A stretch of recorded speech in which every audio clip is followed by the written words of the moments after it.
దేనికి దాసులం? నీతికి. అంటే క్రైస్తవుడు అంటే నీతిమంతుడు, క్రైస్తవుడు అంటే నీతికి జరిగించేవాడు, క్రైస్తవుడు అంటే నీతిగా బ్రతికేవాడు, నీతి కోసం, దేవుని కోసం, న్యాయం కోసం, వాక్యం కోసం దేవుని లెక్క చేయనివాడు, కల్మషం లేనివాడు క్రైస్తవుడు, కపటం లేనివాడు, మోసం లేనివాడు, అబద్ధమాడనివాడు, మాట అవునంటే అవును, కాదంటే కాదు అన్నట్లుగా బ్రతికేవాడు క్రైస్తవుడు. ఏంటండి మన గురించి వ్రాయబడిన మాటలు! ఒక్కొక్క మాట, ఒక్కొక్క క్యారెక్టర్ గురించి బైబిల్ చదువుతున్నప్పుడు చీ అనిపిస్తుంటది. ఏంటి ఎంతగానో మన మీద దేవుడు పెట్టుకున్నాడు, ఎంతవరకు మనం ఆయన పెట్టుకున్నటువంటి నమ్మకానికి నిలబెట్టగలుగుతున్నాం? ఒకప్పుడు మనం పాపానికి దాసులం, కానీ ఇప్పుడు నీతికి దాసులం. ప్రభునందు ప్రియమైన దేవుని పిల్లలరా, ఈ ప్రత్యేకమైన ఈ కార్యక్రమానికి చేరి వచ్చిన దేవుని పిల్లలైన మీ అందరికీ ప్రభు అయిన యేసుక్రీస్తు నామమున శుభములు పలుకుతూ, ప్రపంచ మానవాళికి దేవుడు ప్రసాదించిన గొప్ప వరం బైబిల్ అని ఒకనాడు అగ్రరాజ్యమైన అమెరికాకు ప్రెసిడెంట్గా ఉన్న జార్జ్ వాషింగ్టన్ అనే వ్యక్తి, ఈ సృష్టిలో దేవుడు మానవాళికి ప్రసాదించిన ఒక అద్భుతమైన బహుమానం, వరం ఏదైనా ఉందంటే అది మన చేతిలో ఉన్న బైబిల్ అని చెప్పడంతో, బైబిల్ తను ఎలా ఆలోచించాడో, బైబిల్లోని దేవుని మాటలు తనకు ఎలా అర్థమయ్యాయో మనం గ్రహించవచ్చు. ఆ మాట 100% వాస్తవం. అది ప్రపంచంలో భారతదేశానికి ఉన్న ఒక గొప్ప ఆధిక్యత, మనం కలిగి ఉన్న అతిపెద్ద రాజ్యాంగం, అతిపెద్ద ప్రజాస్వామ్య దేశం, చక్కటి రాజ్యాంగం కలిగిన దేశము అని ప్రపంచంలో మన దేశాన్ని గూర్చి, మనం కలిగి ఉన్న రాజ్యాంగాన్ని గూర్చి మాట్లాడుతూ ఉంటారు. అది నిజం. అది అలాంటి దేశంలో పౌరులమైనందుకు మనం గర్వించాలి. అదే సమయంలో బైబిల్ను కలిగి ఉన్నందుకు మనం ఎంతగానో ఆనందపడాలి. దేవుడు మన జీవితంలో చేసిన ఒక అద్భుతం, మేలు, సహాయము ఏదైనా ఉందంటే అది నిజంగా బైబిల్ను యొద్దకు మనల్ని తీసుకురావడం అని మనం ఒప్పుకోవాలి. బైబిల్ లేకపోతే జీవితం చీకట్లో ఉండేది. బైబిల్ లేకపోతే జీవితం అంధకారంలో ఉండేది. అందుకే క్రీస్తు యొద్దకు వచ్చిన వారి గురించి, బైబిల్ను కలిగిన వారిని గురించి బైబిల్లో రాయబడిన మాట, మీరు చీకటిలో నుండి ఆశ్చర్యకరమైన వెలుగునొద్దకు వచ్చారు అన్నాడు. అంటే మనం వెలుగు యొద్దకు వచ్చామా, వెలుగులోనికి వచ్చామా అంటే అవునని చెబుతుంది. చాలా విషయాలు మనం తెలుసుకున్నాం. జీవితం అంటే ఏంటో, మరణం అంటే ఏంటి, ఈ జీవితం తర్వాత ఉన్న మరో జీవితాన్ని గూర్చి, కనిపించని లోకాలను గూర్చి, దేవుని గూర్చి, దేవుని యొక్క స్వరూప స్వభావాలను గూర్చి, ఇలా ఎన్నో విషయాలు బైబిల్ అనే ఈ గ్రంథంలో పొందుపరచబడడాన్ని బట్టి వాటన్నిటిని మనం తెలుసుకునే భాగ్యం, వీలు మనకు కలిగింది. ప్రియులారా, ఈరోజు మనిషి దేవుని యొద్దకు రావడానికి, దేవుని గురించి ఆలోచించడానికి మనిషి ఎందుకో అంత ఆసక్తిని చూపిస్తున్నట్టు కనిపించడం లేదు.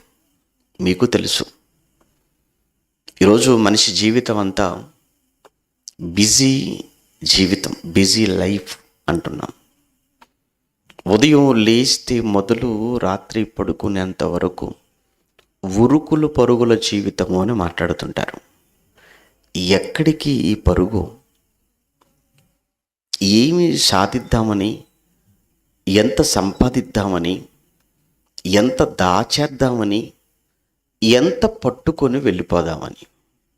అంతే కదా? ఏం సాధించటానికి ఈ పరుగులు? ఈ పరుగులతో నువ్వెంత సంపాదించగలవు? సంపాదించింది ఎంత దాచగలవు? దాచింది ఎంత తీసుకుని వెళ్ళగలవు అని ఈ ప్రశ్నలకు మనిషి దగ్గర ఉన్న సమాధానం ఏంటి? ఎందరో అలానే పరిగెత్తారు మన కళ్ళ ముందు. పరిగెత్తి అన్నీ సంపాదించుకొని ఒట్టి చేతులతో వెళ్ళిపోయారు. పరుగులు పెట్టారు.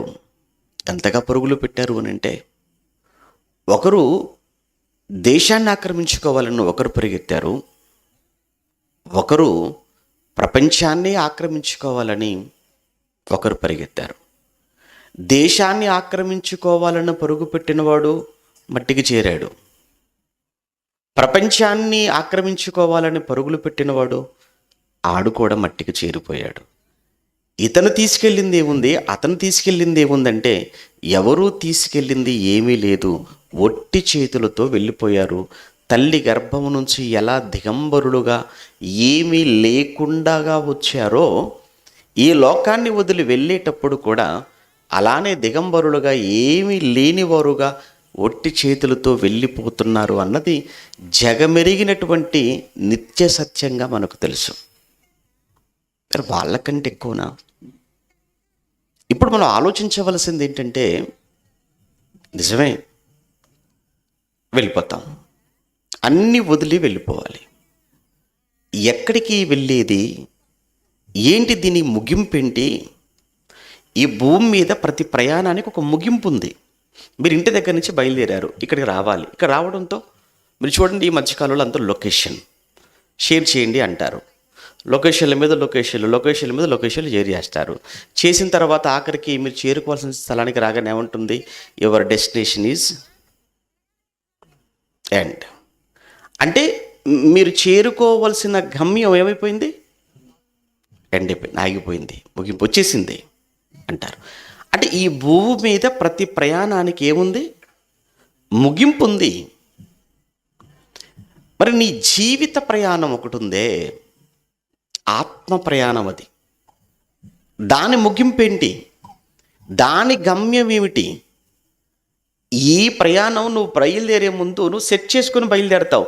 నువ్వు ఎక్కడి నుంచి బయలుదేరుతున్నావు? Your location. నువ్వు చేరవలసినది ఎక్కడికి? డెస్టినేషన్. అది నువ్వు సెట్ చేసుకున్నావు, బయలుదేరావు, బాగుంది. అది ఎలా నేను తీసుకెళ్తుంది? బాగుంది. మరి ఈ లోకాన్ని విడిచిపెడితే, ఈ లోకాన్ని వదిలిన నువ్వు నెక్స్ట్ నీ డెస్టినేషన్ ఎక్కడికి? నీ గమ్యం ఎక్కడికి? నీ ప్రయాణం. దీన్ని ఏమైనా సెట్ చేసుకున్నారా మీరు అనేది నా ప్రశ్న. ఇక్కడైతే సెట్ చేసుకొని బయలుదేరాం, బాగుంది. మరి ఆత్మ ప్రయాణానికి మీ గమ్యం ఎక్కడికి అనేటువంటి ఆ విషయాన్ని మీరు ఏమైనా ముందుగా సెట్ చేసుకొని మీరు ప్రయాణం చేస్తున్నారా? ఎక్కడికి? రెండు డెస్టినేషన్స్ ఉన్నాయి. అనగా మనం ఈ లోకాన్ని వదిలితే మనం చేరుకునే రెండు గమ్యస్థానాలు. ఒకటి పరలోకం అయితే మరొకటి పాతాళ లోకం. ఎటువైపు నీ గమ్యస్థానం? ఏది నీ డెస్టినేషన్? ఏది నీ ప్రయాణం ముగింపు? ఏది పెట్టుకున్నావు? నీ మొబైల్లో పెట్టుకున్న దాని గురించి కాదు మాట్లాడేది. ఈ భూమి మీద నువ్వు చేసే ప్రయాణాల ముగింపు గురించి కాదు అడుగుతున్నది. నీ ఆత్మ ప్రయాణం గురించి మాట్లాడుతున్నాను. నీ జీవిత ప్రయాణం అది. కన్ను మూస్తే నీ గమ్యం పరలోకమా లేదా పాతాళమా? పరలోకం అది దేవుడు ఉన్నటువంటి చోటు, అది దేవుడు ఉన్నటువంటి లోకం, దేవుడున్న స్థలం.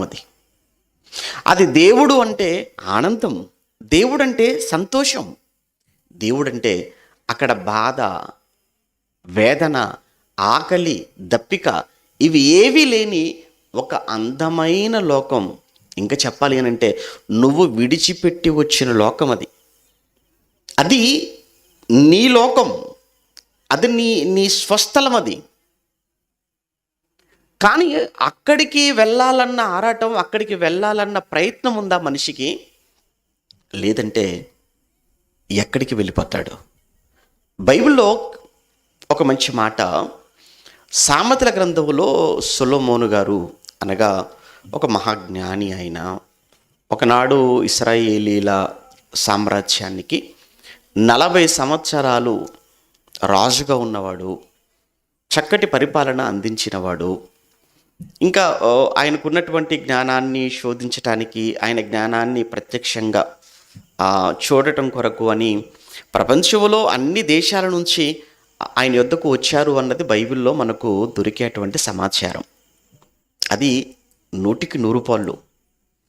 అంత జ్ఞానం అంటే చాలా జ్ఞానం అండి.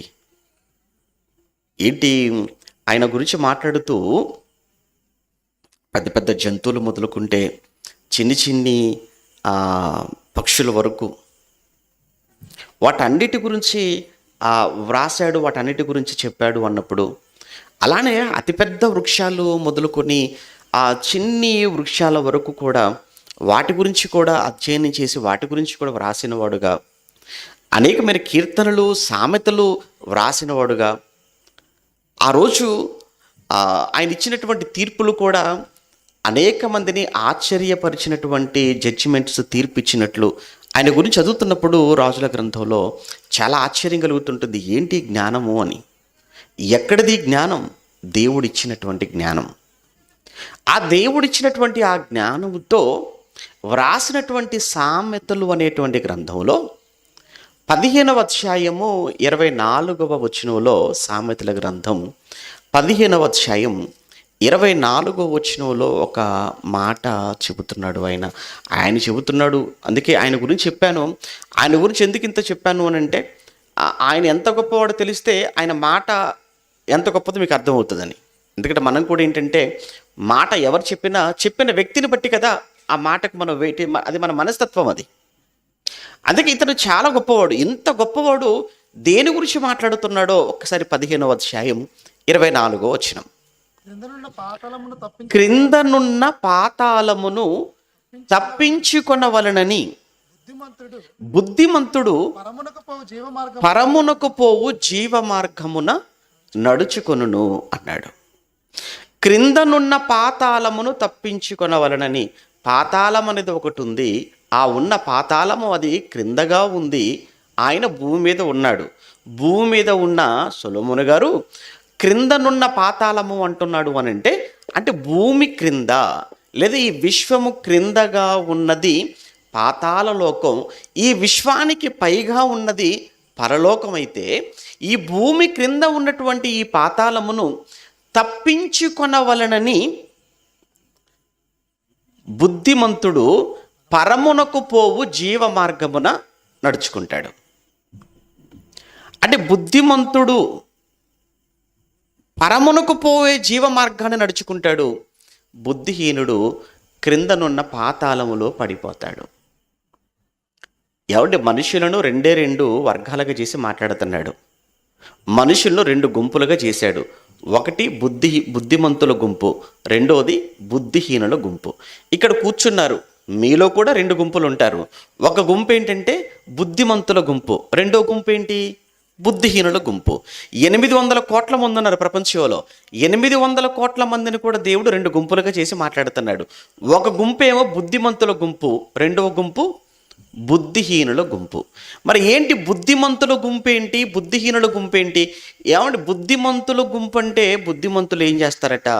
పరమునకు పోవు జీవ మార్గమున నడుచుకుంటారు. వారు బుద్ధిమంతులు. బుద్ధిహీనులైతే ఏమైపోతారు? వారు క్రిందనున్నటువంటి పాతాళానికి జారిపోతారు. ఇప్పుడు క్రిందనున్నటువంటి పాతాళానికి జారిపోయేవాడు బుద్ధిహీనుడైతే, పైనున్నటువంటి పరలోకానికి వెళ్ళాలని ఆ పరలోక మార్గాన నడుచుకునేవాడు బుద్ధిమంతుడు. ఇప్పుడు క్రిందనున్న పాతాళాన్ని గురించి ఆలోచిస్తున్నప్పుడు ఏమండి పాతాళాన్ని తప్పించుకోవాలి అని అంటున్నాడంటే అక్కడే మనకు అర్థం కావాలి, అది మంచి ప్లేస్ కాదు, అది మంచిది కాదు, తప్పించుకోండి అని ఒక మహాజ్ఞాని రాస్తున్నాడు, మహాజ్ఞాని చెబుతున్నాడు. మహాజ్ఞానవంతుడే ఆ లోకాన్ని తప్పించుకోండిరా బాబు అంటున్నాడు అని అంటే అక్కడే మనకు అర్థమైపోవాలి ఇది చాలా భయంకరమైంది, ఇది ఎంత భయంకరమైనదో కాకపోతే ఆ లోకాన్ని తప్పించుకోమని చెప్తాడు ఆయన.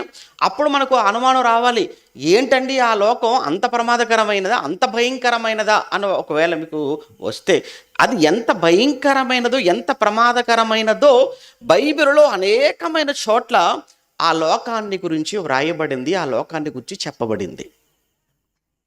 అది ఎంత భయంకరమైనదో అక్కడ పరిస్థితులు ఎలా ఉంటాయో చెప్పడానికి కొన్ని ఉదాహరణలు. ఒకసారి పేతురు గారు 2వ గ్రంథంలో 2వ పుస్తకంలో పేతురు గారు రాసిన 2వ పత్రిక 2వ అధ్యాయము 4వ వచనంలో, పేతురు గారు రాసిన 2వ పత్రిక 2వ అధ్యాయము 4వ వచనంలో దేవదూతలు పాపము చేసినప్పుడు అన్న పదాన్ని అక్కడ మనం చూస్తున్నాం. అంటే ఇది ఎక్కడ జరిగినటువంటి సంఘటన? పరలోకంలో జరిగింది. అంటే పరలోకంలో దూతలున్నారు, ఆ దూతలు పాపం చేశారు. పరలోకం దేవుడు ఉండేటువంటి లోకం అయితే దేవుడు ఉన్నటువంటి చోట, దేవుడు ఉన్న లోకంలో, పరిశుద్ధంగా ఉండవలసినటువంటి లోకంలో అక్కడ కూడా దేవదూతల్లో దేవుడు ఏం చూశాడట? పాపం. ఎప్పుడైతే వారిలో పాపం చూశాడో, ఆయన పాపం కనిపించిందో వెంటనే దేవుడు ఏం చేశాడు? దేవదూతలు పాపము చేసినప్పుడు దేవుడు వారిని విడిచిపెట్టక పాతాళ లోకమందలి కటిక చీకటి గల బిలములో త్రోసి అన్నాడు. అంటే ఇక్కడ పాతాళ లోకము అనగానే అక్కడ పాతాళ లోకం ఎలా ఉంటుంది అన్న దాని గురించి పేతురు గారు ఒక మాట రాశాడు. పరిశుద్ధాత్మ దేవుని ప్రేరణతో రాస్తున్నాడు. ఆయన వెళ్ళినవాడు కాదు, చూసినవాడు కాదు. పేతురు గారు ఆయన వెళ్ళాడు అనుకుంటున్నారా? ఆయన చూశాడు అనుకుంటున్నారా? మరి ఏం తెలుసు? ఆత్మదేవుడు చెబుతున్నాడు, పరిశుద్ధాత్మదేవుడు ప్రేరణతో పలుకుతున్న మాటలవి. ఆయనకేం తెలుసండి? అసలు పరలోకంలో ఈ సంఘటన జరిగినప్పుడు ఆదామే లేడు, ఈ సృష్టే లేదు, ఈ విశ్వమే లేదు. మరి అక్కడ జరిగిన సంగతి ఈయనకెలా తెలిసింది? అదే ఆత్మ ప్రేరణ, పరిశుద్ధాత్మ ప్రేరణతో చెప్పగా పేతురు గారు రాస్తున్నారు. ఇక్కడ మనకు అవసరమైన పాయింట్ ఏంటంటే పాతాళ లోకాన్ని తప్పించుకోవాలి. బుద్ధిమంతుడైతే, బుద్ధిహీనుడైతే పడిపోతాడు, జారిపోతాడు. కానీ బుద్ధిమంతుడైతే పాతాళ లోకాన్ని తప్పించుకోవాలి. ఒకవేళ నువ్వు బుద్ధిహీనుడవై పాతాళ లోకానికి కానీ జారిపోయావా, అది ఎంత ప్రమాదకరంగా ఉంటుందంటే పాతాళ లోకములో కటిక చీకటి గల బిలముంది అన్నాడు. అంటే చీకటి అంటేనే భయం. అలాంటిది ఆ చీకటి కూడా ఎలాంటి చీకటి అట? కటికమైన చీకటి. అది కూడా ఏమన్నాడు? బిలము అన్నాడు. చూసారా? అంటే బిలము అంటే ఒక పెద్ద లోయ, ఒక పెద్ద అగాధం. అంటే పాతాళము అనేటప్పటికీ అదేదో ఒక పెద్ద లోయగా. 8వ అధ్యాయం 31వ వచనం, లూకాసు వార్త 8వ అధ్యాయము 31వ వచనం. త్వరగా, వాడు తన పేరు సేనాని చెప్పి పాతాళములోనికి పోవుటకు తమకు ఆజ్ఞాపించవద్దని ఆయనను వేడుకొనెను. ఎక్కడికి పంపవద్దని?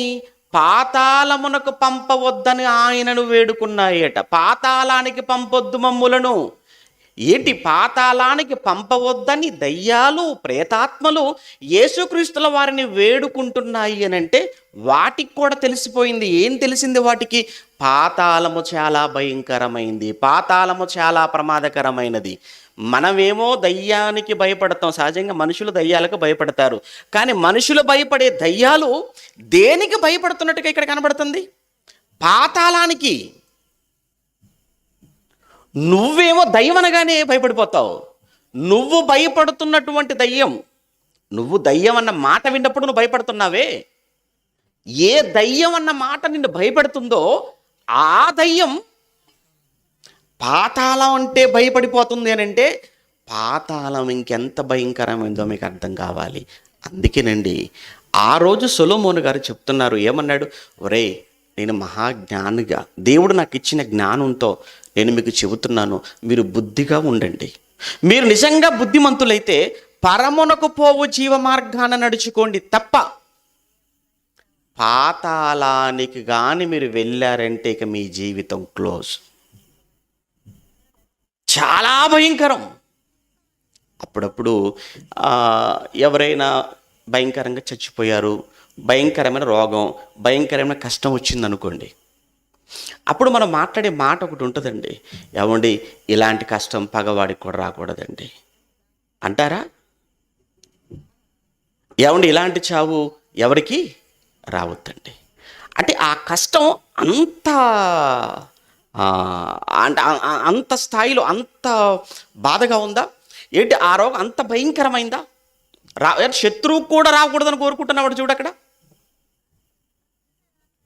ఇక్కడ కూడా సొలొమోను గారు కోరుకుంటున్నారు, ఒరే పాతాళానికి వెళ్ళకండి, పాతాళానికి వెళ్ళకూడదు.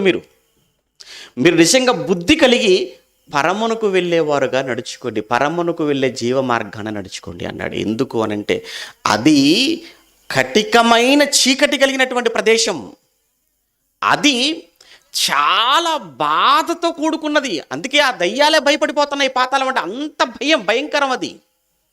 ఇక యేసుక్రీస్తుల వారు చెప్తున్నారు దాని గురించి. ఏమన్నా అక్కడ ఎలా ఉంటుందో సిచ్యువేషన్ చెప్పడానికి, పరిస్థితులు ఎలా ఉంటాయో స్వయంగా యేసుక్రీస్తుల వారే ఒక చక్కటి కథ, అంటే చక్కటి గాథ మనకు చెప్పడం కనబడుతుంది. లాజరు ధనవంతుడి గురించి చాలాసార్లు చదువుకుంటాం మనం. లూకా వ్రాసిన సువార్త 16వ అధ్యాయంలో, లూకా వ్రాసిన సువార్త 16వ అధ్యాయం మనకు అక్కడ 19 నుంచి చదువుతున్నప్పుడు, లూకా సువార్త 16వ అధ్యాయము 19వ వచనం నుంచి మనం చదువుతున్నప్పుడు, అందులో లాజరు ధనవంతుడు ఇద్దరు వ్యక్తులు. ఆ ఇద్దరు వ్యక్తుల్లో లాజరు ముందుగా చనిపోయాడు. కారణం రోగం. ఎలాంటి రోగం? భయంకరమైన రోగం. ఒళ్ళంతా కురుపులు, పడిపోయి ఉన్నాడు. రొట్టె ముక్కల కోసం చూస్తున్నాడు, కుక్కలు వచ్చి నాకుతున్నాయి. ఒకరోజు చనిపోయాడు. అలాని ధనవంతుడు, వాడు చాలా సుఖపడుతున్నాడు. ప్రతిదినము మామూలు సుఖం కాదట, బహుగా సుఖపడుచుండేవాడు అని ఆడి గురించి మాట్లాడుతూ వస్తాడు మహానుభావుడు. ఆ తర్వాత వాడి జీవితం కూడా అయిపోయింది, వాడు చచ్చిపోయాడు. అందుకే అక్కడ ఏమండి ఆ లూకా గారు ఎంత చక్కగా రాస్తాడంటే అక్కడ 21వ వచనంలో అతని బల్ల మీద నుండి పడు రొట్టె ముక్కలతో అని చెబుతూ 22కు రాగానే, ఆ దరిద్రుడు చనిపోయి దేవదూతల చేత అబ్రహాము రొమ్మున ఆనుకొనుడు కొనుపబడెను, ధనవంతుడు కూడా చనిపోయి పాతి పెట్టబడెను. ధనవంతుడు కూడా అన్న ఆ పదాన్ని ఎందుకు ఆయన అక్కడ ఉపయోగించవలసి వచ్చిందంటే, అందరికీ ఉందిరా చావు, కాకపోతే చావు వెనక ముందు అవుతుంటుంది అంతే తప్ప చావు లేని, చావు రాని, చావును తప్పించుకునే వాడు ప్రపంచంలో ఇప్పటి వరకు లేడు. సవాలుతో మాట్లాడతాడు కదా కీర్తన గ్రంథం, మనందరికీ తెలుసులేండి, ఆ మాట అవసరం లేదు, చూడాల్సిన పని లేదు. మరణమును చూడక బ్రతుకు నరుడెవడు అన్నాడు. అంటే మరణించకుండా బ్రతికేవాడు ఎవడు? ఎంతోమంది చావును జయించాలి, మరణాన్ని జయించాలి, మరణాన్ని వాయిదా వేయాలి, లేదు అనుకుంటే మనిషి యొక్క ఆయుష్కాలాన్ని పొడిగించుకోవాలి, మనిషి ఆయుష్కాలాన్ని పొడిగించుకోవాలని ఒకడు, అసలు చావు అనేదే లేకుండా చావును జయించాలని మరొకరు, ఇలా ఎన్నో ప్రయోగాలు చేసి చేసి చేసి చేసి ఆఖరికి కొన్ని వేల కోట్ల, లక్షల కోట్ల ప్రజాధనాన్ని వృధా చేసి చివరికి ఫెయిల్యూర్ అయిపోయి చేతులు తీసేశారు. ఎందుకు? బైబిల్లో చెప్పబడిన మాట, మరణమును చూడక బ్రతుకు నరుడు ఎవడు? నువ్వు ఎవడివైనాక, ఎంతటి వాడవైనాక, వెనక ముందు అంతే తప్ప అందరూ చావవలసిందే, మర్చిపోకూడదు, అందరూ చావవలసిందే. చచ్చిపోయిన వాళ్ళని చూసి జాలి పడుతుంటాం లేను, సరే ఏదో మనుషులం కనుక, శరీరాలలో ఉన్నాం కనుక వారికి మనకున్న బంధాన్ని బట్టి బాధ కలుగుతుంది. రేపు నువ్వు వెళ్ళాలి, నేను వెళ్ళాలి, అందరము వెళ్ళిపోవాల్సిందే. ఏమండి అదే అనిపిస్తుంటుందండి. ఏమండి ఎవరండి స్థిరంగా ఉండేది? ఎవరు స్థిరంగా ఉంటారు? ఈ భూమి, ఇప్పటి వరకు ఈ భూమి, ఆకాశాలు ఎన్ని కోట్ల మందిని చూశాయి? అందరూ వెళ్ళిపోతున్నారు. ఆ తర్వాత మనము వెళ్ళిపోవాల్సిందే. చాలాసార్లు చెప్పాను. వాడు ఒకడు ఏమంటే మైకేల్ జాక్సన్ అనేవాడు ఒకడు ఉండేవాడు, మీకు తెలుసు కదా.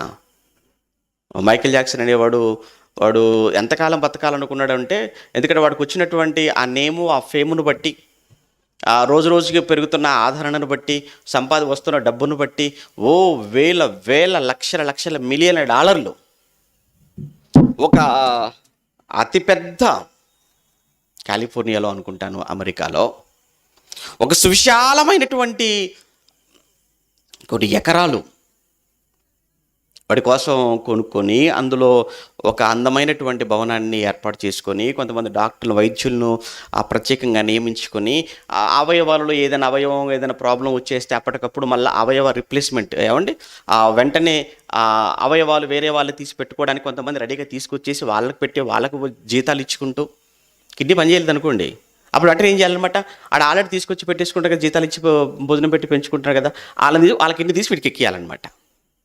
అంటే వాళ్ళ చచ్చిపోయిన వల్ల ఇది రాకూడదు అనమాట. అలా అని ఎక్కడ ఊపిరాగిపోద్దేమోనని ఒక పెద్ద ఆక్సిజన్ ఛాంబర్, అంటే అంత పర్ఫెక్ట్గా ఉండాలి.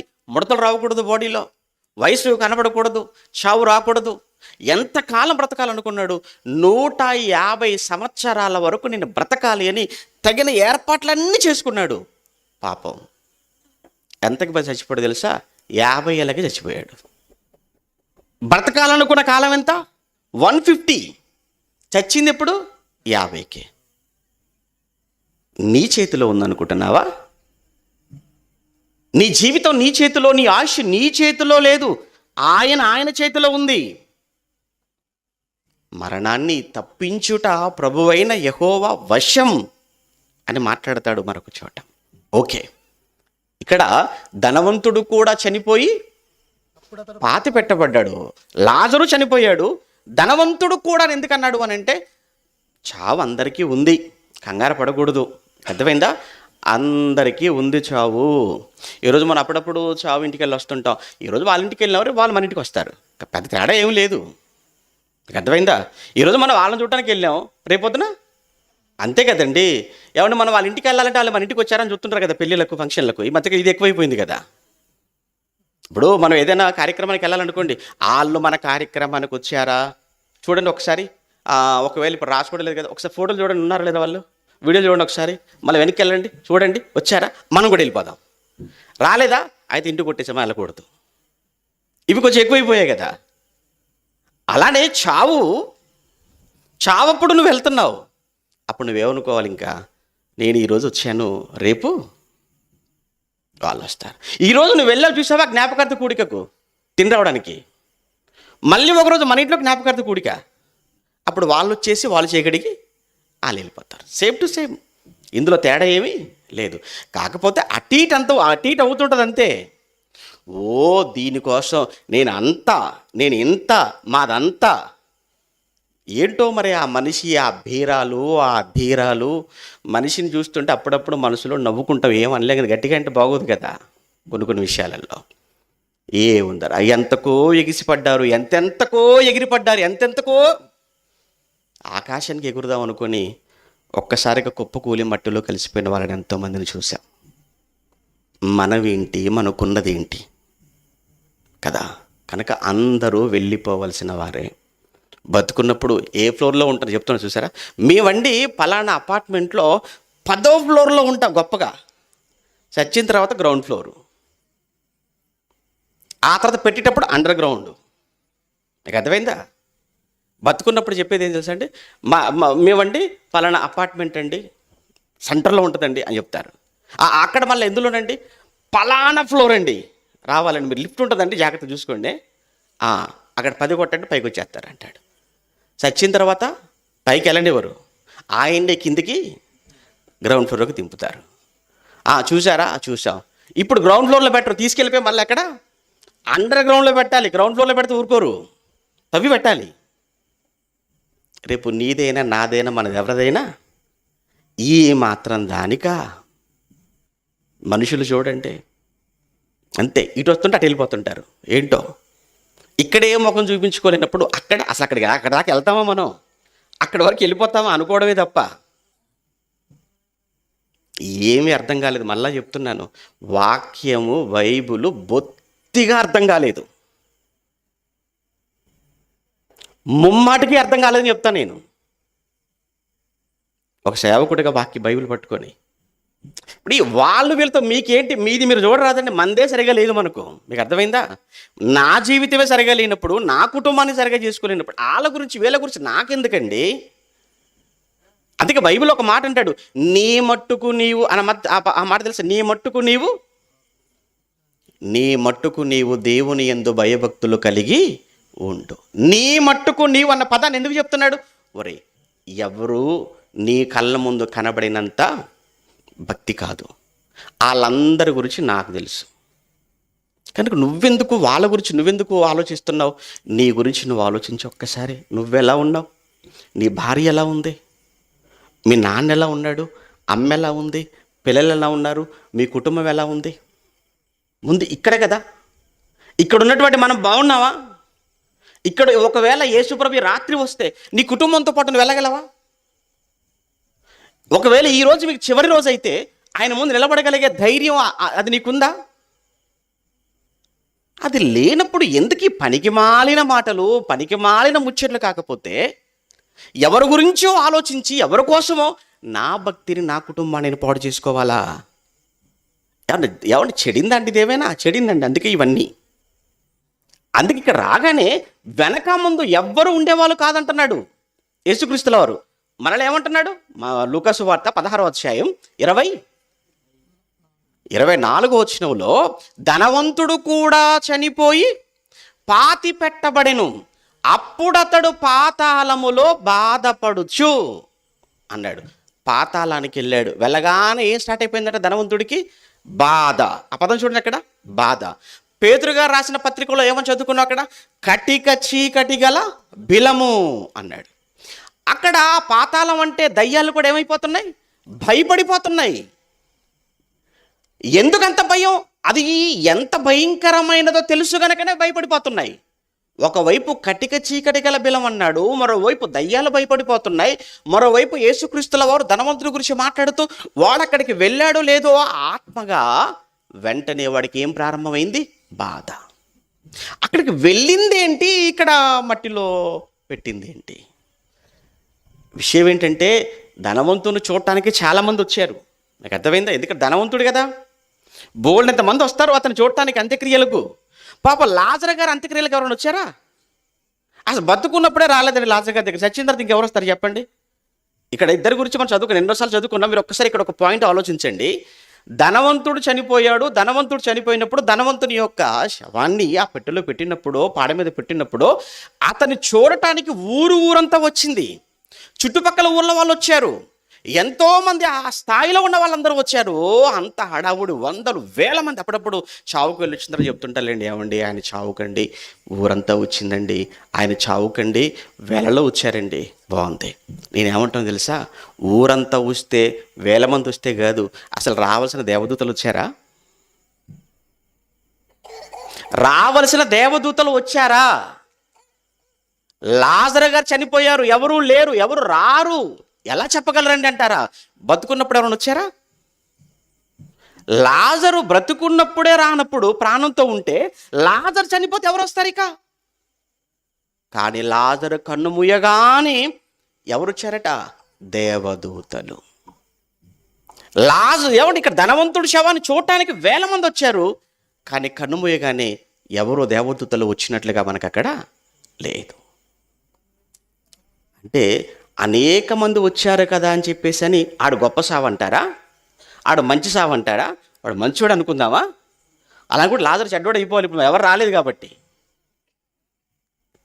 ఇది కాదు, ఎవ్వరితో మనకు సంబంధం లేదు. అందుకే నీ మట్టుకు నువ్వు, నీ మనస్సాక్షి, నీ కుటుంబం, మీరు ఎలా ఉన్నారో ఎప్పుడు అదే చెప్తుంటాను. ఎవరి గురించి ఆలోచించే అంత ఓపిక, తీరిక మీకు అంత తీరికగా ఉందో చెప్పండి? వాళ్ళ గురించి వీళ్ళ గురించి మాట్లాడుకు అంత ఖాళీ ఎక్కడ దొరుకుతుంది మీకు? మాకేమో టైం లాగా చచ్చిపోతున్నాం మేము. ఏమన్నా పగలు డ్యూటీ, నైట్ డ్యూటీ, ఏమన్నా పగలొక దగ్గర రాత్రి ఒక దగ్గర, పగలొక దగ్గర రాత్రి ఒక దగ్గర. మాకేం ఓపిక లేక తిరుగుతున్నాం, ఖాళీ లేక. మరి మీకు అంత ఖాళీ ఉందా? అంత ఫ్రీగా ఉన్నారా? ఒకవేళ ఫ్రీగా ఉంటే నేను ఎలా ఉన్నాను? మా ఆయన ఎలా ఉన్నాడు, నా పిల్లలు ఎలా ఉన్నారు, నా కుటుంబం ఎలా ఉంది, దేవుడేం చెప్పాడు, మేము ఎలా ఉన్నాం, ఒకసారి మీ గురించి ఆలోచించుకోండి. ఆ సమయం, మీకు ఖాళీ ఉన్న సమయం మీ కుటుంబాలను బాగు చేసుకోవడానికి ఉపయోగించుకోండి, దేవుళ్ళు ఎదగడానికి ఉపయోగించుకోండి, ఆత్మీయంగా బలపడటానికి ఉపయోగించుకోండి తప్ప ఇంక వేరే ఏది వద్దు. ఎవరైనా చెప్తున్నాను, మనుషులు స్వార్థప్రియుల బైబిల్లో ఉందా? బైబిల్లో ఉందా? అంత్య దినములలో అపాయకరమైన కాలాలు. మనుషులు ప్రియులు అనలేదు, స్వార్థ ప్రియులు అన్నాడు.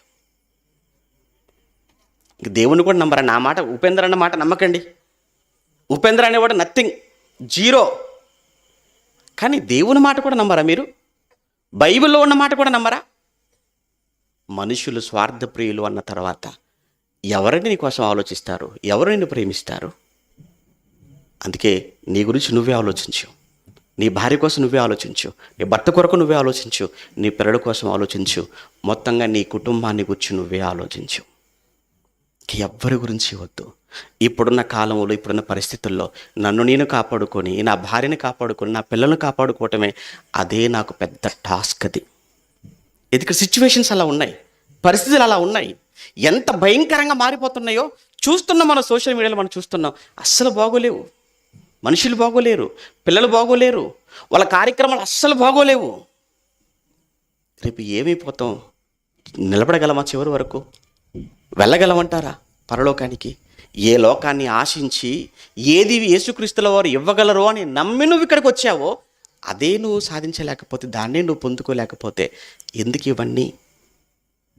ఇక్కడ వాడు ధనవంతుడు చచ్చిపోయాడు, పాతాళానికి వెళ్ళిపోయాడు క్షణంలో. అక్కడ వెంటనే బాధ, పాతాళం అనగానే కటిక చీకటితో నిండుకుంది. అది ఏమంటే దయ్యాలే భయపడుతున్నాయి. అక్కడ భయంకరమైన బాధ. అక్కడ కిందికి వెళ్ళేటప్పుడు ఇంకొక మాట, నేను అగ్ని జ్వాలలలో అన్నట్టు చూసారు. కిందికి వెళ్ళేటప్పటికి అంటే పాతాళములో ఇంకా ఏం కనబడుతున్నాయి? అక్కడ మనకు అగ్ని జ్వాలలు కనబడుతున్నాయి.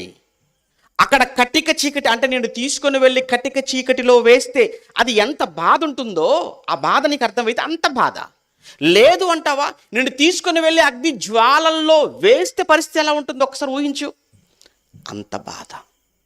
నేను ఈ అగ్ని జ్వాలలలో, ఆత్మ కదా, శరీరం అయితే ఇక్కడ కట్టెల మీద పెడితే ఖాళీ బురదైపోతుంది, ఒక 10 నిమిషాలు 20 నిమిషాలు, మా అయితే గంట. కానీ ఆత్మకు చావు లేదు కదా. ఇక్కడ దేహం, ఇక్కడ మట్టిలో పెట్టేది శరీరాన్ని, ఆత్మను కాదు. ఆత్మ వెళ్ళింది కనుకనే, ఇది పని చెయ్యదు కనుకనే తీసుకెళ్ళి మట్టిలో పెట్టాం. కానీ వెళ్ళే ఆత్మ ఉంది చూసావా, అదే నువ్వు, అదే నేను. అంతా లాజరు వెళ్ళిపోయాడు, శవం ఇక్కడ ఉండిపోయింది. ధనవంతుడు వెళ్ళిపోయాడు ఆత్మగా, అతని శవం ఇక్కడ ఉండిపోయింది. ఇక్కడ మట్టిలో పెట్టింది, కట్టెల మీద పెట్టింది శవాన్ని. ఆత్మలుగా వాళ్ళు వెళ్ళిపోతున్నారు. ఎక్కడికి వెళ్ళిపోతున్నారు? వాళ్ళ డెస్టినేషన్, వాళ్ళ గమ్యస్థానం ఏంటి? పాతాళమా. కానీ సొలొమోను గారు ఏమన్నారు? క్రిందనున్న పాతాళమును తప్పించుకొనవలనని బుద్ధిమంతుడు పరమునకు పోవు జీవ మార్గమున నడుచుకుంటాడు. క్రిందనున్న పాతాళాన్ని తప్పించుకోవాలి. నా డెస్టినేషన్, నా గమ్యస్థానం పరలోకం. మళ్ళీ చెప్తున్నాను, నా గమ్యస్థానం ఏంటి? పరలోకం.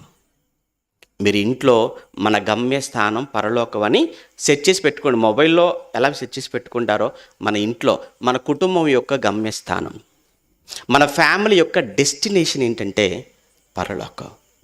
అది చూస్తున్నప్పుడల్లా మీరు చేరవలసిన ఆ స్థానాన్ని మీరు గుర్తుపెట్టుకుంటారేమోనని, మీరు వెళ్ళవలసిన ఆ గమ్యం పదే పదే మీకు జ్ఞాపకం వస్తుందేమోనని. ఏమంటే ఇంట్లో ఎటు చూసిన వాక్యాలు కనబడాలండి. అదే చెప్తా, ఎటు చూసిన ఇంట్లో పెళ్లి ఫోటోలు, ఏమంటే పిల్లల ఫోటోలు, మీ ఫోటోలు, బీచ్లో దిగిన ఫోటోలు, చెట్టు కింద కూర్చున్న ఫోటోలు, ఇవి చూస్తే ఏమొస్తుంది? ఇవి చూస్తే మీ మనసులో ఇంకా పాడైపోతుంది. మళ్ళీ ఒకసారి వెళ్తే బాగుండు అనిపించింది, మళ్ళీ ఒక ఫోటో కడిగించుకొని అక్కడ వేలాడదీస్తే బాగుండు అనిపించింది. అది వాక్యం అనుకోండి, హెచ్చరిస్తూ ఉంటుంది. నిజంగానండి కొన్ని సంఘాలు, ఎస్పెషల్ హెబ్రోన్ సంఘాలు, ఏమంటే వాళ్ళ ఫ్యామిలీస్ వాళ్ళ ఇళ్ళలోకి వెళ్ళినప్పుడు మీరు చూడండి, మనకు వాళ్ళ ఇంట్లో అడుగు పెట్టగానే అర్థమైపోద్దండి, ఏమండి వీళ్ళు హెబ్రోన్ సహవాసమా అండి? ఎలా చెప్పారండి?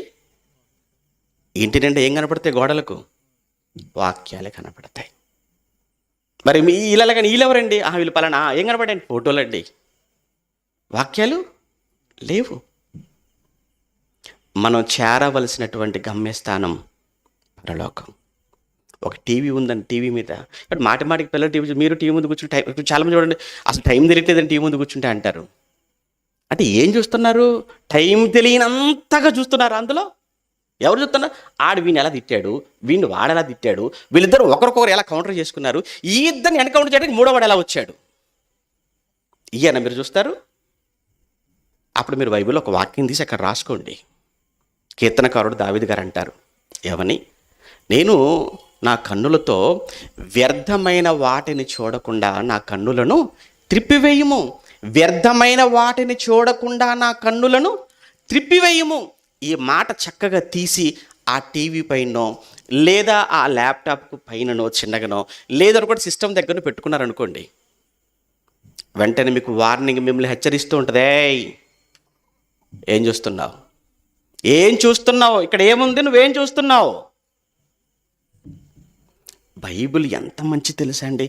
ఎటొచ్చి ఒకటేనండి, మనల్ని భక్తిలో నిలపాలి, మనం పవిత్రంగా ఉండాలి, మనం పాపం చేయకూడదు అన్నదే బైబిల్లో ఏ మాట చూసినా అదే కనబడుతుందండి. అదే కదా బైబిల్ సారాంశం. పాతాళం ఇంత భయంకరమా ఏంటి? బాధ, అగ్ని జ్వాలలు. చూడండి అక్కడ వాడు అగ్ని జ్వాలలు అన్నాడు. తర్వాత ఏమన్నాడు? నేను ఈ అగ్ని జ్వాలలలో యాతన పడుచున్నాను అన్నాడు. యాతన అంటే అంత యాతన అన్న పదం చిన్న పదం కాదండి, అది 3 అక్షరాల పదంగా మనకు కనబడుతుంది. కానీ ఆ మాటల్లో ఉన్న తీవ్రత, ఆ మాటల్లో ఉన్న వేదన చాలా భయంకరం. ఒక భార్యకు ఏమంటే ఒక తాగుబోతు భర్త, ఒక శాడిస్టు భర్త, ఒక అనుమానపు భర్త, ఆ భర్త వలన ఏమంటే భార్య అనుభవించే ఆ బాధ గురించి చెబుతున్నప్పుడు ఏమంటో తెలుసా అండి, యాతన అనుభవిస్తున్నానండి నా భర్త వలన. తాగుబోతండి, వెళతాడండి పనికి, 500 వస్తాయండి, 300 తాగేసి వస్తాడండి, 200 తీసుకొని చేతిలో పెడతాడండి. ఏమండి పిల్లలకి ఏంటండి, వాళ్ళకి ఫీజుల సంగతి ఏంటండి, వాళ్ళకి భోజనం సంగతి ఏంటండి, వాళ్ళకి బట్టల సంగతి ఏంటండి, వాళ్ళ పుస్తకాల సంగతి ఏంటి, వాళ్ళ చదువుల సంగతి ఏంటి, ఇంట్లో ఎలా వెళ్ళాలి, ఎలాంటి తనతో కాపురం చేసేది. ఇది ఈ రోజు కాదండి, 10 ఏళ్ల నుంచి ఇదేనండి, 20 ఏళ్ల నుంచి ఇదే అనుభవిస్తున్నానండి.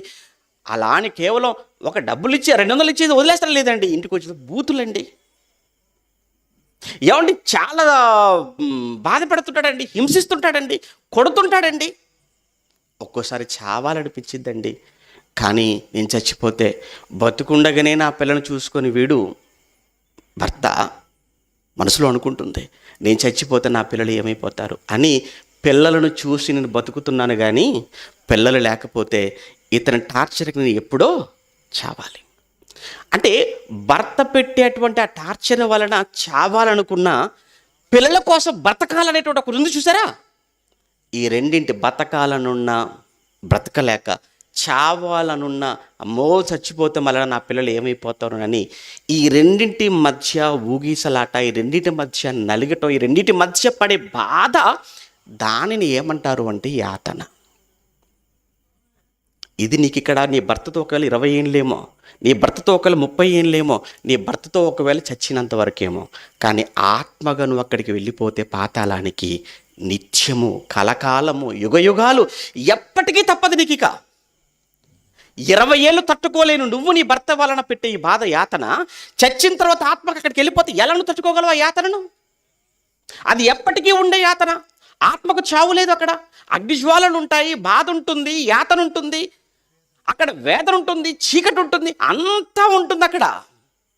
ఇంత భయంకరమైనటువంటి ఆ పాతాళ గుండాన్ని నువ్వు తప్పించుకో.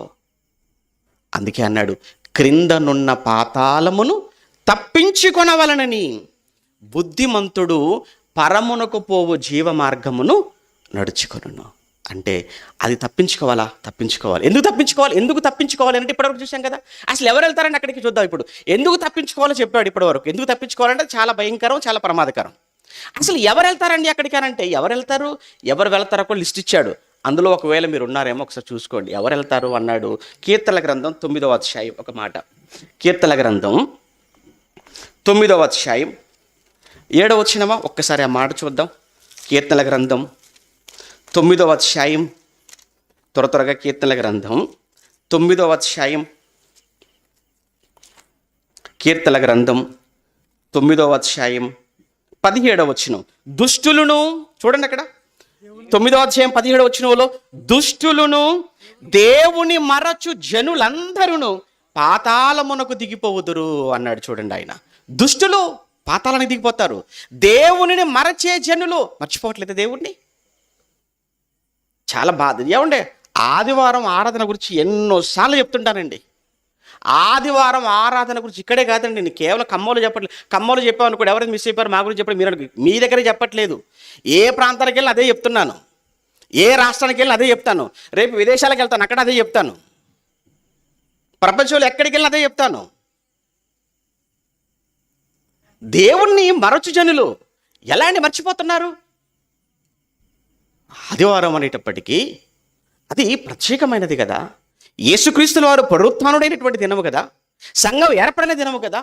ఆ రోజు ఆదిమ సంఘం మానక ఆదివారమున వాళ్ళు కూడుకున్నటువంటి రోజు కదా, ప్రభు బల్లలో పాల్గొనే రోజు కదా, అది ప్రభు విందు కార్యక్రమం కదా. ఎలా అండి మనం మర్చిపోతాం చెప్పండి ఆదివారాన్ని? ఆదివారానికి ఉన్న ప్రత్యేకత ఎలా మనం మర్చిపోగలం చెప్పండి? అసలు క్రైస్తవుడు మర్చిపోగలడా? నీ పెళ్ళిరోజు మర్చిపోతావా? మర్చిపోవు. నీ పిల్లల పుట్టినరోజు మర్చిపోతావా? మర్చిపోవు. నీ పుట్టినరోజు మర్చిపోవు, నీ పిల్ల పుట్టినరోజు మర్చిపోవు, నీ పెళ్లి రోజు మర్చిపోవు. ఏ భార్యతో అను, అబ్బా మర్చిపోయానే ఈరోజు, మర్చిపోయి పనికి అనగలవా? మరి ఆదివారం సంగతి ఏంటండి? ఆదివారం వస్తుందంటే ఎంత సిద్ధపాటు ఉండాలి, ఎంత సిద్ధపడాలి? ఎలాంటి మనం మానుకోగలం చెప్పండి? మర్చిపోవటం కాదా అది? లేదు మర్చిపోలేదండి అన్నారు, ఇంకా పెద్ద తప్పది. మరచిపోయారంటే అది కొంచెం పర్వాలేదు. అంటే జ్ఞాపకం పెట్టుకొని మరీ మానుకుంటున్నావా? అది ఇంకా పెద్ద నేరం అవుతుంది కదా. తెలిసి చేయటం కదా. తెలియక చేస్తే పొరపాటు, తెలిసి చేస్తే మీరు ఏమంటారు? తెలియక చేస్తే దాన్ని ఏమంటారు? పొరపాటు. తెలిసి చేస్తే తప్పు.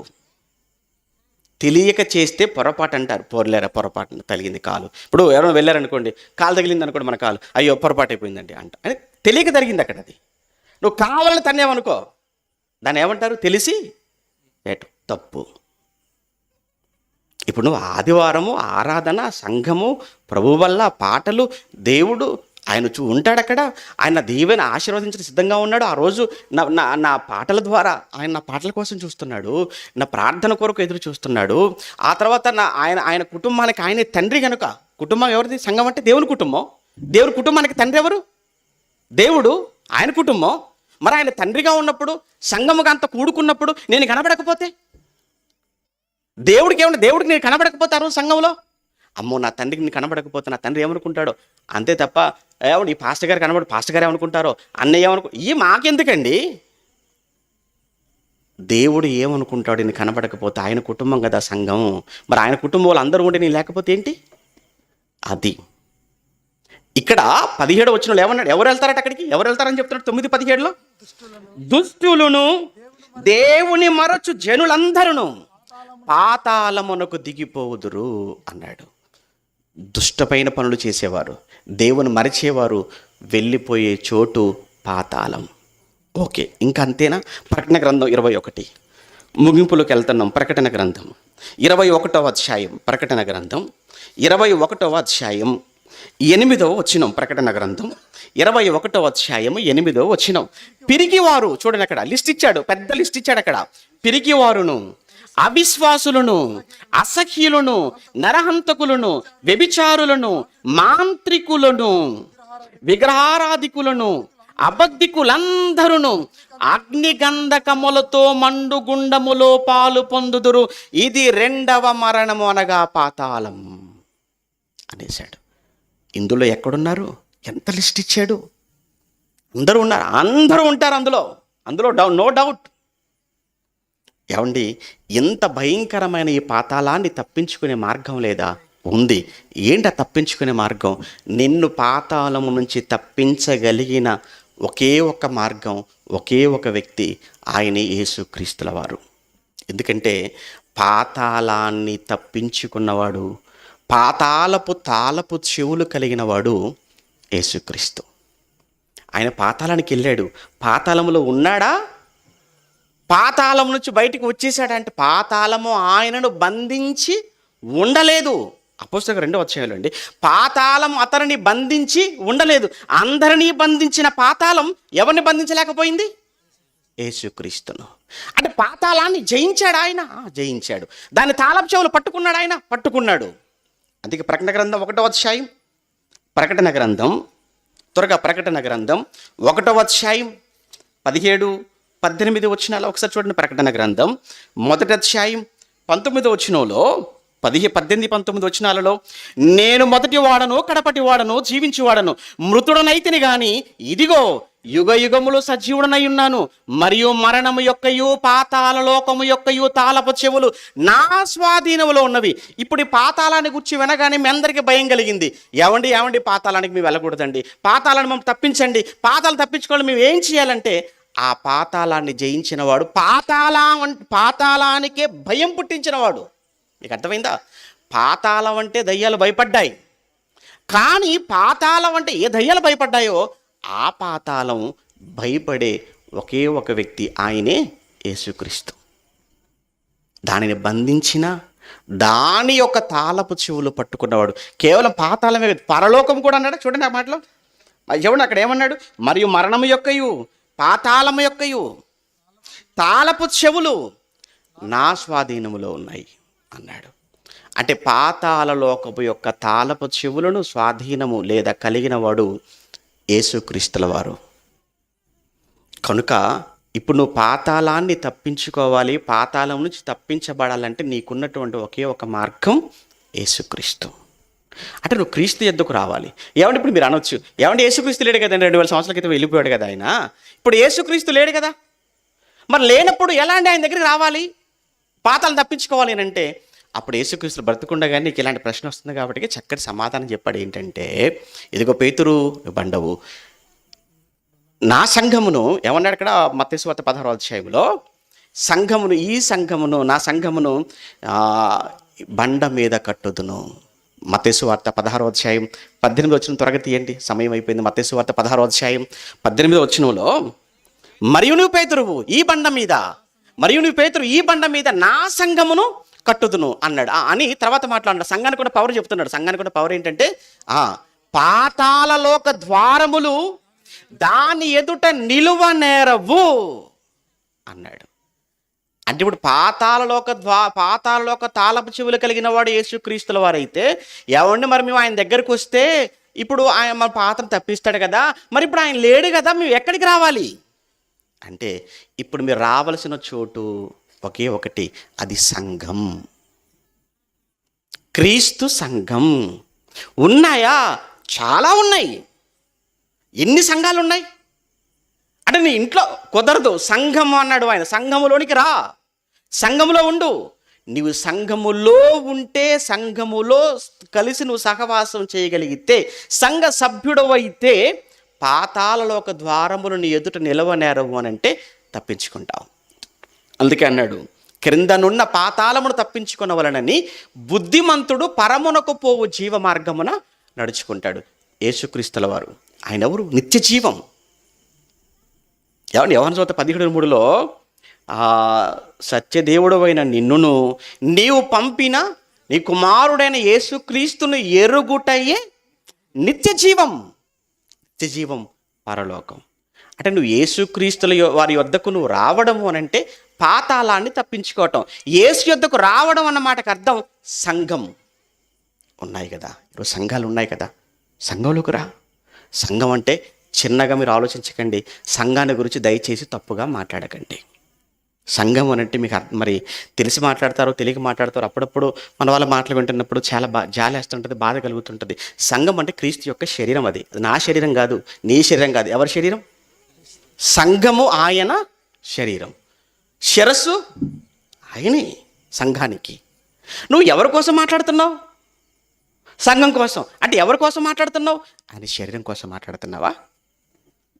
అంత ధైర్యం, అంత సాహసమా? వద్దండి. మీ మీద ప్రేమ కలిగి చెప్తున్న మాటలు ఇవి.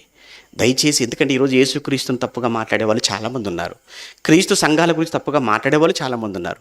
సంఘాల గురించి తప్పుగా మాట్లాడటం కాదు, సంఘాలను దూషించే వాళ్ళు ఉన్నారు. దూషించేవాళ్ళు కాదు, చివరికి దాడులు చేసేవాళ్ళుగా మారిపోయారు ఈరోజు క్రీస్తు సంఘాల మీద పడిపోయి. అదే కదండి, ఎక్కడ చూసి చూడండి, క్రైస్తవుల మీద దాడులు, సంఘాల మీద దాడులు, కొట్టడాలు, కాలపెట్టడాలు, చంపడాలు. ప్రతిరోజు ఎక్కడో ఒక చోట దేశంలో ప్రతిరోజు నిత్య కృత్యాలుగా మారిపోయాయి అంటాడు. బుద్ధిమంతుడైతే ఆ పని చేయడు, బుద్ధిహీనుడు కాబట్టి ఆ పని చేస్తున్నాడు. అందుకే ఇక్కడికి వచ్చేసిన తర్వాత అలానే ఏమండి మొత్తానికి సంఘంలోకి వచ్చేసామండి, అయితే క్రీస్తు దగ్గరికి వచ్చేసామండి, అయితే ఇంకా మేము పాతాలను తప్పించుకున్నట్టేనా, ఆ పరలోకి వెళ్ళిపోయినట్టేనా అని మళ్ళీ మీరు అన్నారు అనుకోండి. ఇక్కడికి వచ్చినంత మాత్రాన కుదరదు.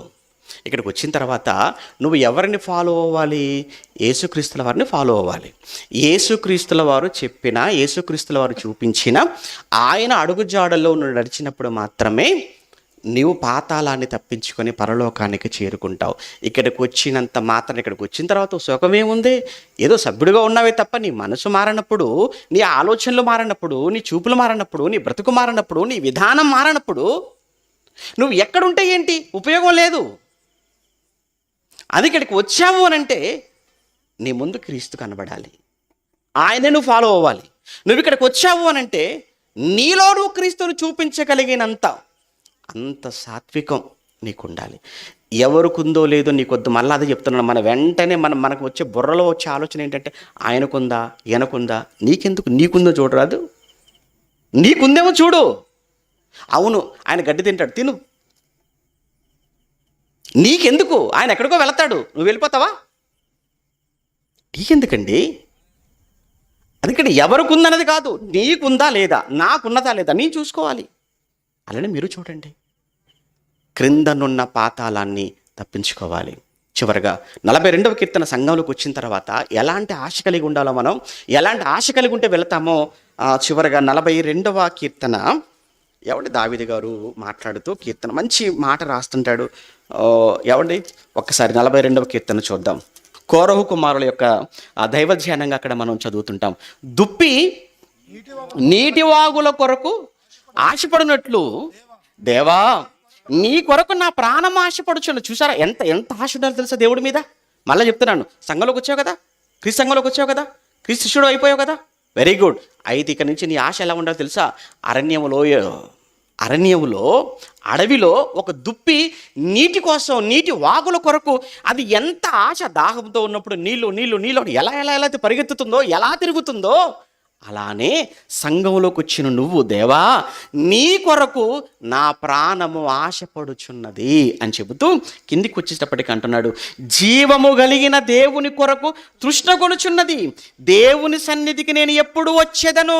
ఆ పదం చూడండి, అంటే ఎప్పుడు ఆదివారం వస్తుంది, ఎప్పుడు ఆరాధన ప్రారంభం అవుతుంది, ఎప్పుడు నేను సంఘానికి వెళ్ళిపోవాలి, ఎప్పుడు నేను పాడాలి నా దేవుని కోసం, ఎప్పుడు నేను ప్రార్థన చేయాలి, ఎప్పుడు నేను వాక్యం చదవాలి, ఎప్పుడు నేను ప్రభు వల్ల నేను తీసుకోవాలి, ఎప్పుడు నేను వర్ధిల్లిన కొలది నా యొక్క నా సంపాదనలో నేను దేవుని కోసం నేను ఎప్పుడు ఇవ్వాలి. ఇదంతా కూడా ఏంటి? ఎప్పుడు వస్తుంది దేవుని సన్నిధికి వెళ్ళి ఆ భాగ్యం ఎప్పుడు కలుగుతుంది? ఏమంటే ఇంత ఎవరికి ఉంటుంది? కొద్దిమందికి ఉంటుంది కనుకనే యేసుక్రీస్తులు ఒక మాట అన్నారు. ఏమన్నారు తెలుసా? ప్రవేశింపజూచువారు అనేకులు. ఎక్కడ? పరలోకంలో. ప్రవేశింపజూచువారు అనేకులు, కానీ ప్రవేశించేవారు మాత్రం ఏమన్నాడు? కొద్దిమంది. రిజల్ట్ కూడా చెప్పేశాడు. ఇప్పుడు నేను అడుగుతున్నాను, ప్రవేశించాలనుకునే అనేక మందిలో ఉంటారా, కొద్ది మందిలో ఉంటారా? ఇంకా చూడండి, ఆయన ఏమన్నాడు? దేవుని సన్నిధికి నేను ఎప్పుడు వచ్చేదను, ఆయన సన్నిధి నేను ఎప్పుడు కనబడేదను అన్నాడు. నేను ఎప్పుడు అని చెబుతూ కిందికి ఇంకా చాలా బాగుంటుందిలేండి. సరే అదంతా మాట్లాడే సమయం, నీ దేవుడు ఏమాయనని వారు నిత్యము నాతో అనుచుండగా రాత్రింబగుళ్ళు నా కన్నీళ్లు నాకు అన్నపానములాయను. ఏంటండి వాళ్ళకు నా కోరహు కుమారులకున్న తృష్ణ చూడండి, వారిలో ఉన్న ఆశ చూడండి ఎంత ఉందో. మరి ఈరోజు మనకి ఎంత ఆశ ఉండాలండి. వాళ్ళ కోరకుమారులకు యేసుప్రభు తెలియదు, సంఘం తెలియదు, క్రీస్తు ఇంకా రాలేదు, సిలువ వేయబడలేదు, ఆయన త్యాగం ఇంకా జరగలేదు. అయినా వారిలో అంత ఆశ ఉన్నప్పుడు దేవుని సన్నిధి మీద ఈరోజు మనకి ఎంత ఆశ ఉండాలంటారు చెప్పండి? అందుకే చెబుతున్నాను, ఈరోజు మీరు ఎక్కడున్నవారైనా, ఏ స్థలంలో ఉన్నవారైనా, ఏ భూమి మీద మీరు ఎక్కడ బ్రతికేవారైనా ఒకరోజు కన్ను మూస్తారు. చెప్తున్నా, ముగించేస్తాను. ఒకరోజు మీరు కన్ను మూస్తారు. ఒకరోజు కన్ను మూస్తే నెక్స్ట్ మీరు వెళ్ళే చోటు ఏంటి? శ్మశానం కదండి, అది శవం వెళ్ళే చోటు. ఆత్మగా నువ్వు వెళ్ళే చోటు కాదు అది. ఎవడి సమాధి లోపల పెడతారు, అది పెట్టేది శవాన్ని, నిన్ను కాదు, ఆత్మగా నిన్ను కాదు, ఆత్మగా నువ్వు వెళ్ళిపోతావు. ఎక్కడికి వెళ్ళిపోతావు? పరలోకానికి వెళ్ళిపోతావా? స్వర్గానికి వెళ్ళిపోతావా?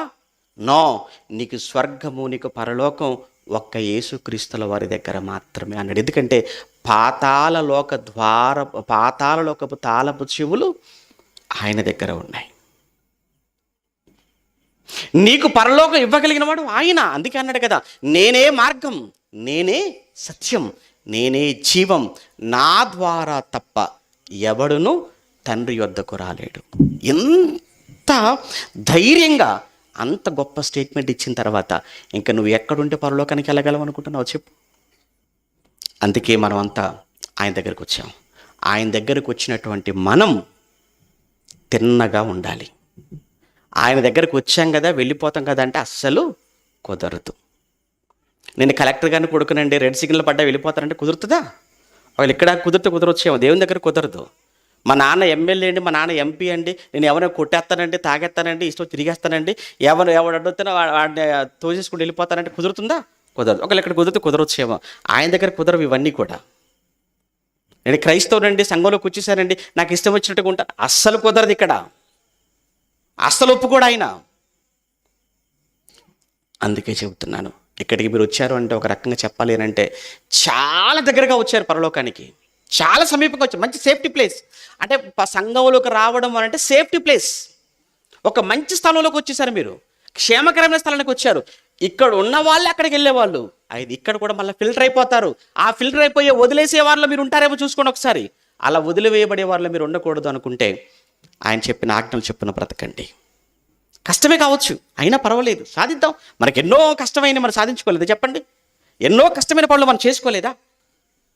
నీకు జీవితం చచ్చిన తర్వాత నీకు శాశ్వత సుఖం ఉంటుంది, ఆనందం ఉంటుంది, సంతోషం ఉంటుంది, బాధ ఉండదు, దుఃఖం ఉండదు. అంత గొప్ప లోకాన్ని శాశ్వతంగా దేవుడు నీకు ఇస్తాను అన్న తర్వాత ఈ చిన్న చిన్నవి వదులుకోవటానికి ఏముంది చెప్పండి? ఎన్నో వదులుకున్నామండి దేవుడి కోసం. మీకు వచ్చేటువంటివి అవమానాలు వదులుకోండి, నిందలు వదిలేయండి, కష్టాలు వదిలేయండి, సమస్యలు వదిలేయండి. ఒక్కసారి దేవుని చూడండి, ఉన్న లోకాన్ని చూడండి. మీకు పరలోకాన్ని, ఉపేంద్రాన్ని ఇవ్వలేడు ఎవ్వరూ, మీకు పరలోకాన్ని ఇవ్వలేడు, దేవుడు ఇస్తాడు. మీ చేతిలో ఉన్న వాక్యమే ఇచ్చిద్ది. కనుక ఆ దేవుని చూడండి, ఆ వాక్యాన్ని చూడండి, ముందు పెట్టుకోండి. నేను అలా వెళుతున్నానో లేదో చూసుకోండి. ఇంకా ఎవ్వరితో మనకొద్దు. అందరూ తప్పించే వాళ్ళే తప్ప నిలబెట్టే వాళ్ళు ఎవరుంటారు చెప్పండి? అందరూ కూడా మన దారి తప్పించాలని చూసేవాళ్ళే తప్ప నిజంగా మన భక్తులు నిలబెట్టేవాళ్ళు ఎంతమంది దొరుకుతారు మనకు? అలాంటి వాళ్ళు దొరకటం చాలా అరుదు. ఒకళ్ళు దొరికితే నీ జీవితం ధన్యం. ఒకటి, పరలోకానికి వెళ్ళాలి అంటే ఒకే ఒక మార్గం. బుద్ధిమంతులైతే ఏమన్నాడు? పరమునకు పోవు జీవ మార్గమున నడుచుకుంటారు అన్నాడు. చూసారా? నడుచుకుంటారు.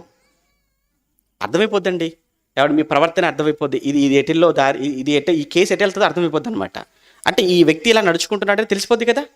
వేగంగా ఇట్లా ఇచ్చుకుంటూ వెళ్ళిపోతున్నాడు అనుకో, రేసింగ్ చేసుకుంటూ వెళ్ళిపోతాడు, మనకు అర్థమైపోద్దండి. ఇక్కడ ఖచ్చితంగా కాసేపట్లో 108 వచ్చింది చూడు అని అంటాం మనం. అంతే. ఎందుకు? తీసుకెళ్ళి ఎక్కడో పెట్టేస్తాడు, లారీకో బస్కో, మనకు అర్థమైపోద్ది. వాడు నడిపే విధానం మనకు అర్థమైపోద్ది. వంకలు ఏమంటే రోడ్డును ఆనుకొని పోయినట్టుగా జిమ్మున వెళ్ళిపోతుంటుంది చూసారా? కాసేపటికి 108 వెనక నుంచి వచ్చేస్తుంటుంది. వీడి కోసం చూసావా, అయిపోయింది, మనకు తెలిసిపోతుంది ప్రవర్తన. అలానే నీ మాట చెప్పేస్తుంది మాకు, నువ్వు చేసే పనులు చెప్పేస్తున్నాయి, నీ ప్రవర్తన చెప్పేస్తుంది ఎక్కడికి వెళ్ళిపోతాయో. సరి చేసుకోవటానికే దేవుడు నిజంగా ఈ కుటుంబాన్ని ప్రేమించి, ఈ కుటుంబం ద్వారా ఈ కార్యక్రమాన్ని జరిగించి ఈ మాటలు మీకు వినిపించాడు అని అంటే అది దేవుడికి మీ మీద ఉన్న ప్రేమ. ఆ ప్రేమే మీ జీవితాలు దిద్దుకోవటానికి, సరి చేసుకోవటానికి దక్కినటువంటి ఒక అవకాశం. అంతే కదండి. కూడుకున్నప్పుడు ఏమన్నాడు? ఒకరినొకరు హెచ్చరించుకోవడానికైతే మనం కూడుకోవాలి, ఒకరినొకరు పురికొల్పుకోవడానికే కదా మనం కూడుకోవాలి. అందుకే ఈ కూడిక, అందుకే ఈ కార్యక్రమం. సువార్త కూడిక అన్నమాట. ఏం జరుగుతుంది? హెచ్చరికలు, గద్దింపు, ఒకరినొకరు సరి చేసుకోవటం. నాలో ఉంటే దిద్దుకోవాలి, మీలో ఉంటే దిద్దుకోవాలి. ఎవరి కోసమో కాదు, నా కోసమే. ఎవరి కోసమో కాదు, మీకోసమే. ఎవరి కోసమో కాదు, పాతాళాన్ని తప్పించుకోవాలి నేను. బుద్ధిమంతుడైతే పరమునకు పోవు జీవమార్గమును నడుచుకుంటాడు, బుద్ధిహీనుడైతే పాతాళంలో పడిపోతాడు. బుద్ధిహీనుల. బుద్ధిమంతుడు క్రీస్తు దగ్గరికి వస్తాడు, నడుచుకుంటాడు, పరలోకానికి వెళ్ళిపోతాడు. బుద్ధిహీనుడు క్రీస్తుకు దూరంగా ఉంటాడు, ఇష్టానుసారంగా బతుకుతాడు, ధనవంతుల్లాగా పాతాళానికి జారిపోతాడు. ప్రార్థన చేసుకుందాం. ప్రేమగల తండ్రి, పరిశుద్ధుడా, మీకు వందనాలు. మీ పిల్లలను ప్రేమించి చెప్పబడిన ప్రతి మాట మంచి మనసుతో వాటిని స్వీకరించి వాటి ప్రకారంగా జీవించుటకు సహాయం చేయండి. సహోదరులు గాబ్రియల్ గారు, తమ్ముడు రాజశేఖర్, వారిని కన్న తల్లిదండ్రులు భక్తిపరులు, వినయం కలిగిన వారు, విధేయత కలిగిన వారు, మంచి మనసున్న వాళ్ళు. వారికి మీరు ఇచ్చినటువంటి నాయన పిల్లలు కూడా వారికంటే కూడా భక్తిలో ఎదగాలని ఎప్పుడూ ఆశపడేవారు కనుక తల్లిదండ్రులు మీరు జ్ఞాపకం చేసుకోండి. వారికి ఇచ్చినటువంటి సంతానాన్ని మీరు దీవించండి. వారికి ఇచ్చినటువంటి సంతానాన్ని పిల్లలను కూడా మీరు జ్ఞాపకం చేసుకొని ఈ కుటుంబాలు అనేక కుటుంబాలకు దీవెనకరంగా ఉండాలి, అనేక కుటుంబాలకు మాదిరికరంగా ఉండాలి. తండ్రిగా మీరు మెచ్చే కుటుంబంగా ఉండాలి, మనుషులు మెచ్చే కుటుంబాలుగా లేకపోయినా. కనుక ఎప్పుడూ నిత్యము మీ వాక్యముతో సరిదిద్దపడుతూ, మీ వాక్యములో ఎదుగుతూ, మీ వాక్యాన్ని బట్టి వారి కుటుంబాలను కట్టుకుంటూ, తండ్రిగా మీ ఎదురు నిలవబడగలిగే ధైర్యం, మీ ఎదురు నిలవబడగలిగి మీరు అడిగే ప్రశ్నలకు సమాధానం చెప్పగలిగే పరిస్థితి మీ పిల్లల కుటుంబానికి అనుగ్రహించమని వేడుకుంటూ, వచ్చిన బిడ్డలందరినీ దీవించండి. వెళుతుండగా క్షేమంగా వారు చేరవలసిన స్థలానికి చేర్చండి. నా ప్రయాణమంతట్లో తోడుగా ఉండండి. రేపు విశాఖపట్నం, తిరుపతి వరుసగా జరిగే కార్యక్రమాలు మీకు మహిమకరంగా జరగటానికి కృప చూపించమని కోరుతూ, మరొకసారి మీ చిత్తమైతే మరలా మేమంతా కలుసుకొని మీ జ్ఞానంతో నింపబడు వరకు మమ్మల్ని అందరినీ మీ కృపలో భద్రపరచమని, ఈ నెల 24వ తేదీ పగటిపూట జరిగే సెమినార్ కూడా మీ చేతులకు అప్పగిస్తున్నాం. ప్రతి నెల ఎన్నో విషయాలు మీ పిల్లలకు నేర్పించాలి, ఈ ప్రాంతంలోని పిల్లలను ప్రేమించి అని వేలాది రూపాయలను వెచ్చించి జరిగిస్తున్నాం. కొన్ని సంవత్సరాలుగా వస్తున్నారు, జ్ఞానవంతులు అవుతున్నారు, కుటుంబాలు దిద్దుకుంటున్నారు, జీవితాలను సరిచేసుకుంటున్నారు, మీలో నిలబడుతున్నారు. సంతోషం. రేపు జరిగే కార్యక్రమాన్ని కూడా మీ చేతులకు అప్పగిస్తూ మీకు మహిమకరంగా జరిగిస్తారని ఆశిస్తూ, మరొక దినాన్ని మా జీవితంలో మీరు అనుగ్రహించి మీ వాక్యముతో ఆనందించి పర్యంతం మమ్మల్ని అందరినీ మీ కృపలో భద్రపరచమని క్రీస్తునామని ప్రార్థన అడుగుతున్నాము తండ్రి. ఆమెను. మన తండ్రి అయిన దేవుని ప్రేమ, కుమారుడైన యేసుక్రీస్తుల వారి కృప, పరిశుద్ధాత్మని యొక్క అన్యోన్య సహవాసం ఎప్పుడూ ఎల్లప్పుడూ సదాకాలం మనందరికీ తోడి నడిపించునుగాక. ఆమేన్.